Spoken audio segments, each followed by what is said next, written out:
I remember, ladies and gentlemen, a lovely story of a this girl. She was sitting in a bar one day, and having a drink, and this fella came in, a good-looking young lad.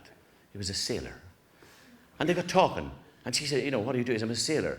Oh, God, she says, a sailor. She says, one of my greatest ambitions, one of my life's dreams, she says, I've always wanted to sail to America. I've always wanted to sail to America. She says, but I could never afford it. He says, listen, this is your lucky day.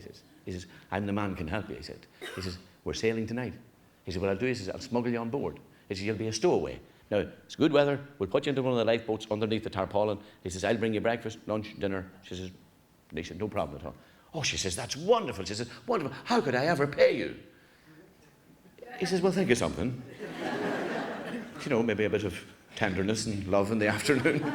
Oh, she says, not a bother. You're a fine-looking fella, not a bother. So that was your smuggler. He smuggled her on. And every morning he brought her breakfast, brought her lunch at lunchtime, dinner in the evening, and every evening. But hey, this went on for about 3 weeks.